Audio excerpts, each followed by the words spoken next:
vraiment di kontaan ci événement bi ma ne yéen a ngi ci dëkku séeréer yi xam leen ne yéen ak séeréer yi benn ngeen yéen a bokk ndey yéen a bokk baay.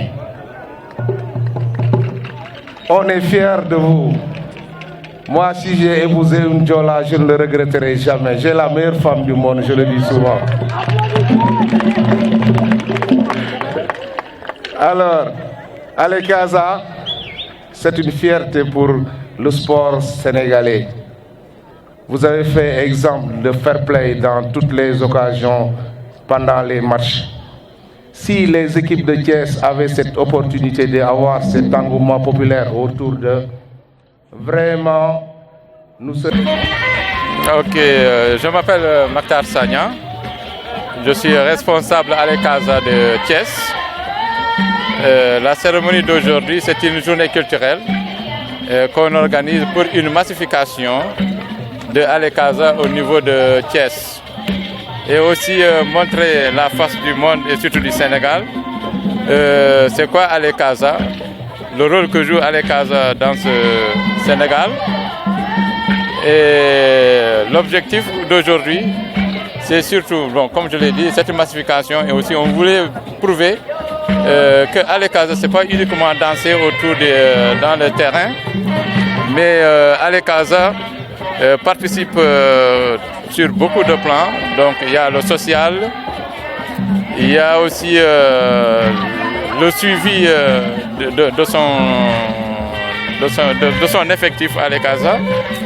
Et dans ce suivi, donc vous avez aussi à Dakar, parce qu'il y a un GIE, dont vous savez qu'il s'occupe aussi, qui avait créé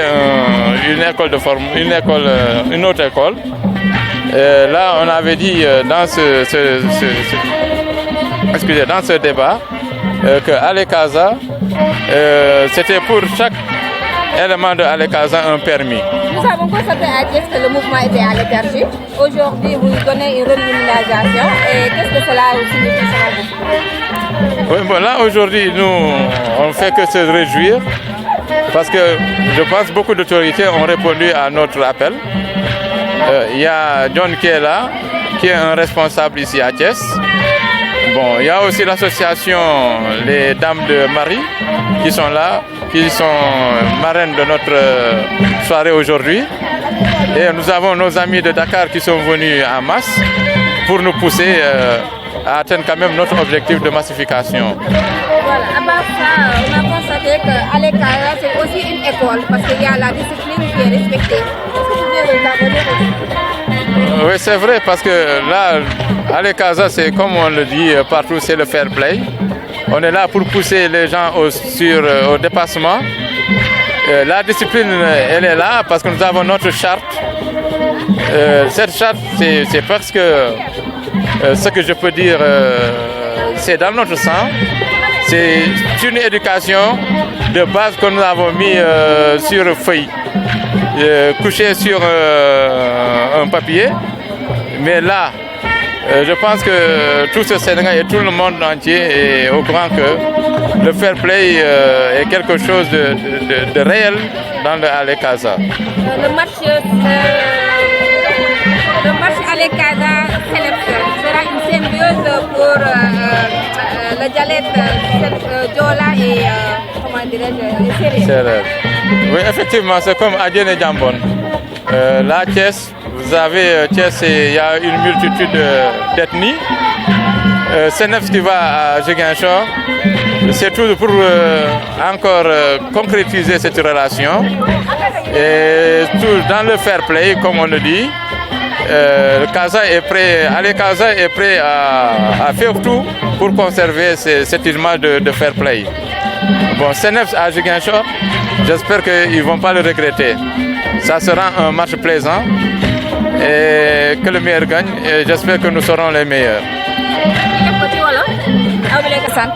salaamaaleykum maa ngi tudd Soxna Diémé dëkk Thiès. nekk supporter fii ci Alekaza. waaw nekk supporter Alekaza. waaw lu waral daje bi tey jii. bon instant yi parce que xam nga dañuy wut doole dañuy wut fond pour pour mën a jëmale suñu kii bi kanam looloo tax ñu daje fii tey nii pour fair play Kaffré et tout. waaw gis nañu ne Ale Casa du foo Kaffré rek am na yeneen yu ñuy def maanaam éducation maanaam def nit ñi ba loo waaw social bi aussi loolu la ñu ci bëgg nga wax. c'est vrai que Ale Casa nekk na kii boo xam ne day tax gars yi booloo nekk benn Kaffré tu vois loolu daal boo fi duggee daal moom da nga ciy gis sa bopp bu baax a baax parce que macha allah moom am na discipline am na lépp waaw. ci wàllu discipline bi gis nañu ne xale yi tey jii xale yi ñàkk discipline bi am na waaye Ale Casa boo fi ñëwee doon ngaa firndeel ni loolu mën na nekk. waaw loolu moom mën na nekk moom Ale Casa moom képp ku ci dugg rek di nga ci gis sa bopp am na discipline am na lépp comme ma la waxoon sànq rek. maa ngi tudd Ami Sagna. yow yaay président. waaw.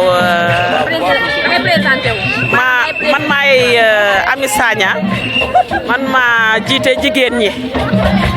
waaw au niveau de Thiès. Ale Casa comité Ale Casa bu Thiès. waaw léegi Ami yow mi jiite jigéen ñi tey jii lu waral ndaje bi tey. ndaje bu tey bi dañoo tëgg soirée culturelle bu Joola indi orchestre Ale Casa pour def sunu démonstration Ale Casa ñu bëri dañuy dégg Ale Casa xamuñu Ale Casa moo tax ñu tëgg sunu soirée bi soirée culturelle comité Ale Casa bu Thiès. comité Ale Casa bu Thiès noo gisee mbir mi. mbir mi neex na moom xumb na neex na c'est la première fois ñu def organisation bi au niveau de Thiès. dañ ko organiser aussi dañoo soxla soutien aussi au niveau du communauté bu Thiès parce que sunu déplacement yi parfois day xaw a métti ndax duñu am ku ñu jàppale bon au lieu ngay toll fu nekk di tàllal loxo moo tax ñu tëgg soirée bi di ci am lu ñuy séntu loo xamante ni dinañu mën a dimbali daal soutien lañ ci soxla surtout au niveau de sunu manifestation yi ñuy dem supporter ci kii day métti transport bi dafay métti torop moo tax ñu tëgg soirée bi. bu weesoo lii est-ce que am na yeneen activité ci seen agenda.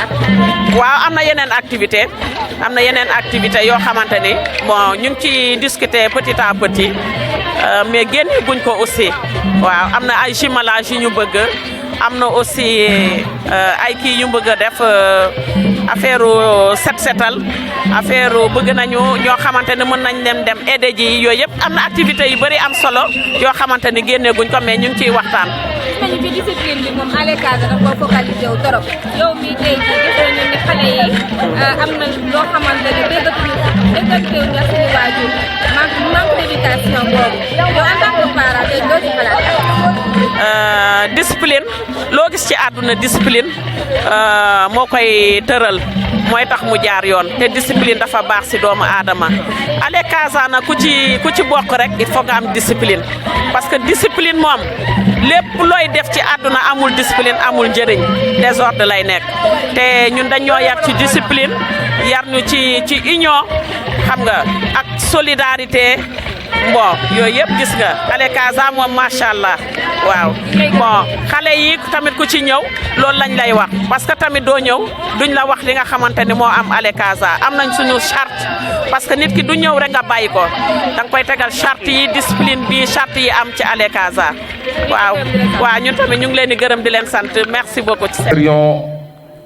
Les premières équipes du Sénégal. Vous soutenez avec beaucoup de ferveur.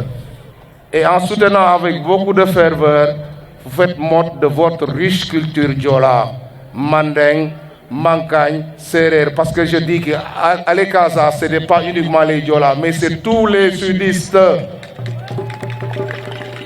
Et c'est la Casamance. La Casamance, cette beauté culturelle de la Casamance est unique au Sénégal. Moi, j'en sais quelque chose pour avoir servi en Casamance. J'ai été servi dans toutes les maisons où je suis passé, du bon étodier, du bon Lakidjen et Jean Raffol. Voilà, ce que vous faites là, c'est bien, c'est très bien. Il faut continuer à soutenir le Casa Sport. Le Casa Sport doit retrouver son fleuron. Le Casa Sport a été le fleuron. Le Casa Sport doit retrouver son lustre d'antan. Parce que le Casa Sport des Bokandé, le Casa Sport des compliqué, le Casa Sport de Atanas Tendin doit revenir. Le Casa Sport doit jouer le premier rôle du football sénégalais. Parce que l'Union am ken amuko. Motax ma len di ñaanal vraiment bés bi nek na bés bu riche pour man. Je suis très heureux d'être là parmi vos parents.